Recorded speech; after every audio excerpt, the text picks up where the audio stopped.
there are some things about Maharashtra that we should know and we should be conscious of. We talk about reaching the target of $1 trillion economy in 5 years or 6 years or whatever. But do you know where we are today? Our GDP today, state GDP, is $500 billion. Now, what is the significance of this amount? If Maharashtra is an independent economy in the world, Maharashtra's rank would be 30th in the world. म्हणजे जगातल्या 200 देशांपैकी 170 देशांपेक्षा महाराष्ट्राची अर्थव्यवस्था मोठी आहे. आपल्याला हे कळत नाही. आपल्याला रस्त्यातले खळगे दिसतात, इंडस्ट्रियल इस्टेटला होणारे प्रॉब्लेम दिसतात, बाकीचे प्रॉब्लेम दिसतात. पण जगामध्ये 200 देश आहेत. जर का महाराष्ट्र एक स्वतंत्र अर्थव्यवस्था असता तर महाराष्ट्राचा क्रमांक 30वा आहे. So Maharashtra is the 30th largest economy in the whole world. Now there are many of you from the United States here. Now let us see where does Maharashtra compare to the economy of the individual states in the US. So in the US, if Maharashtra were a state in the US, Maharashtra's economy of $500 would be 15th largest in the United States. म्हणजे अमेरिकेतल्या 50 राज्यांपैकी 35 राज्य महाराष्ट्राच्या खालती आहेत आणि फक्त 15 राज्य महाराष्ट्राच्या वरती आहेत. त्यामुळे महाराष्ट्रामध्ये सामर्थ्य आहे आणि हे सामर्थ्य अनेक वर्षात अनेक जणांच्या प्रयत्नांनी, राज्यकर्त्यांच्या, उद्योजकांच्या, धोरणांच्या, शास्त्रज्ञांच्या, मीडिया बॅरन्स या सगळ्यांच्या प्रयत्नांनी झालेलं आहे. पण आपल्याला स्वतःच आपलं सामर्थ्य किती आहे ते आपण कधी कळत नाही आणि आपण कधी लक्षात घेत नाही.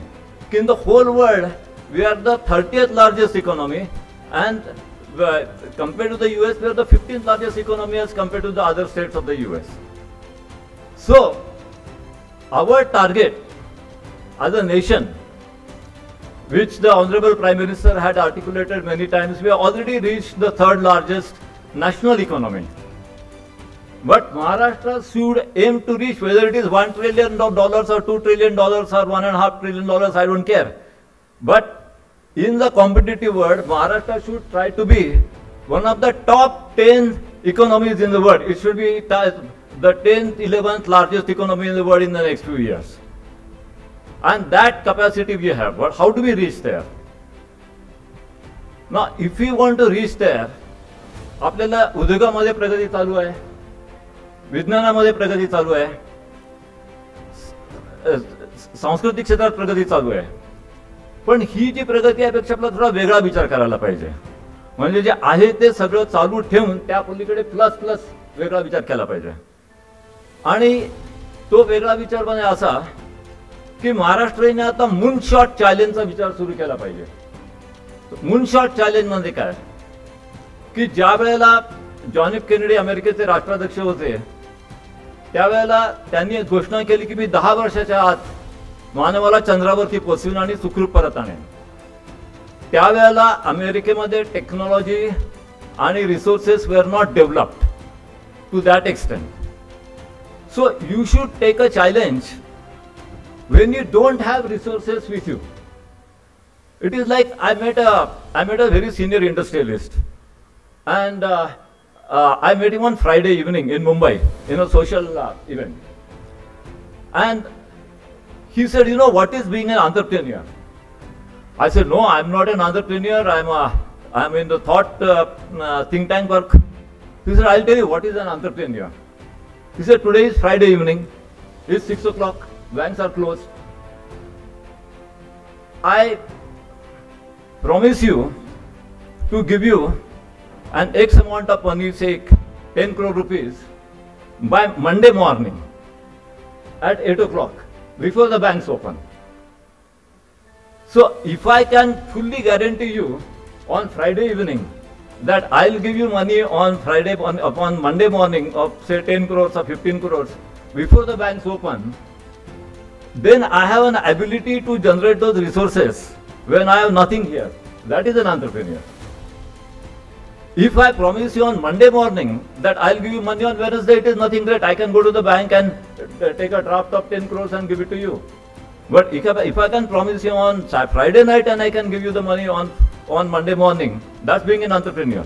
So Maharashtra as a state has to think like that. We have to see how you can give 10 crores or 20 crores on Monday morning when you have nothing with you on Friday night. So that is the way I want you to think. Now, is Maharashtra capable of thinking like that? Is that kind of a progress possible? So I thought instead of my asking any expert, I'll ask the machine. So I asked the machine, the GPT-4 machine, to tell me in Marathi, what is the future of Maharashtra? I didn't feed too much information.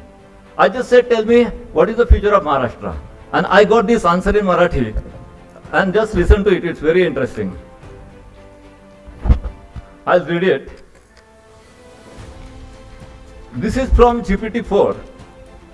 जय जय महाराष्ट्र माझा, गरजा महाराष्ट्र माझा, सामर्थ्यवान तेजस्वी हा महाराष्ट्र माझा, विठू भक्तीचा दीप, शिवरायांचा अभिमान, संस्कृतीचा शिल्पकार महाराष्ट्र महान, जगाच्या नेत्रांना दीपवी हा तारा, विज्ञान तंत्रज्ञानात नवे मार्गधारा, कृत्रिम प्रज्ञेला देईल आधारा, जैव तंत्रज्ञानाचे शिखर साकारा, मिळो युवकांना दिशा नवी आणि आत्मविश्वास, त्यांच्या हाती राष्ट्राचा हा सुवर्ण इतिहास, गळ्यात घालून त्यांच्या माला ज्ञानाची, भविष्यात फडकेल पताका स्वाभिमानाची, इथे शेतकरी होईल सन्मानाचा धनी, मातीतून फुलवावी त्याने स्वप्नांची गाणी, गावोगावी शहरोशरी फुलवावे नंदनवन, पृथ्वीवरती सर्वच बघण्या अधीर लोचन, जय जय महाराष्ट्र माझा, गरजा महाराष्ट्र माझा, 170 देशाहून मोठा महाराष्ट्र माझा. This is produced by machine, not by me. This is artificial intelligence. So that is the kind. Of course, artificial intelligence gets the information from whatever is there on the net. So this is the kind of information which is there on the net, which was extracted by the GPT-4. So म्हणजे शिवराय, विठू भक्ती हे सगळं त्याच्यातून आलं. मी काहीच त्याच्यामध्ये काही feed केलेलं नव्हतं. तर म्हणून आता आपल्याला ह्याकडे बघितलं पाहिजे की महाराष्ट्राने मूनशॉट चॅलेंजेस घेतले पाहिजे. तर मूनशॉट चॅलेंजेस आपण कुठल्याही क्षेत्रामध्ये घेऊ शकतो. पण मी 3 क्षेत्रांचा विचार केला की जी नवीन आहेत, जिथे ऑलरेडी एक एस्टॅब्लिश्ड अशी एक इंडस्ट्रीची लेवल आलेली आहे जागतिक दृष्ट्या, ती गोष्ट तिथे आपली प्रगती चालूच आहे. पण जी नवीन आहेत, ती नवीन क्षेत्रामध्ये एक आर्टिफिशियल इंटेलिजन्स, दुसरं बायोटेक्नॉलॉजी आणि तिसरं एज्युकेशन. हे जुनं पण तरी त्याच्यामध्ये कायमच नवीन सुधारणा होत असते, म्हणून मी त्याचा पण उल्लेख करतो. तर ह्यापैकी प्रत्येक क्षेत्रामध्ये महाराष्ट्राने येत्या 5 ते 7 वर्षामध्ये जगात पहिल्या 10 क्रमांकामध्ये आपलं स्थान असेल, हे आव्हान स्वीकारलं पाहिजे. जगात पहिल्या 10 मध्ये. आता तुम्ही आर्टिफिशियल इंटेलिजन्स हे जर का क्षेत्र घेतलं तर आपल्याकडे बहुतेक 99% जे काम चालतं ते पश्चिमात्य देशांमधून ते AI अल्गोरिदम डेव्हलप होतात, त्याचं ऍप्लिकेशन कसं करायचं ते मोस्टली ऍप्लिकेशनचं काम असतं. पण येत्या 5-7 वर्षामध्ये महाराष्ट्रामध्ये फाउंडेशनल अल्गोरिदम डेव्हलप झाले पाहिजेत. 2-3 सुपर कॉम्प्युटर्स आपण निर्माण केले पाहिजेत. आणि पेटंट्स आणि रिसर्च पेपर्स ह्याच्यामध्ये जगात पहिल्या 10 मध्ये आपलं नाव आलं पाहिजे. ज्या वेळेला जेफ्री हिंटन यांनी न्यूरल नेटवर्कचा शोध लावला, तर त्यावेळेला त्यांना पहिली ऑफर चीनकडून आली होती. आणि हे जे सगळं आर्टिफिशियल इंटेलिजन्स नंतर गुगलने वगैरे जे डेव्हलप केलं ते खरं चीनमधून डेव्हलप होणार होतं. ते तिथं गेलं नाही. ह्याचं कारण एकच होतं की जेफ्री हिंटन ह्यांचे काही स्वास्थ्याचे प्रॉब्लेम होते, त्यांचे काही हेल्थ इश्यूज होते आणि ते टोरंटो राहतात आणि टोरंटोहून बेजिंगला सतत जाणं त्यांना शक्य नव्हतं, म्हणून त्यांनी गुगल बरोबर डील केलं. पण ह्या पुढे 5 वर्षात 10 वर्षामध्ये जर का कोणी जगामधून दुसरे कोणी कुठल्याही क्षेत्रामध्ये जेफ्री हिंटन आले, त्याला भारत का ऑफर करू शकत नाही. कारण चीनमध्ये बायडू नावाची कंपनी होती, बायडूने त्यांना ऑफर केली. आणि ह्या पलीकडे जाऊन देखील मी म्हणेन की तुम्हाला जेफ्री हिंटनची गरज काय आहे. भारतामध्येच असे तंत्रज्ञान आणि विज्ञान ह्याच्यामध्ये प्रभावी काम करणारी व्यक्ती आपल्याकडे महाराष्ट्रामध्ये पाहिजे.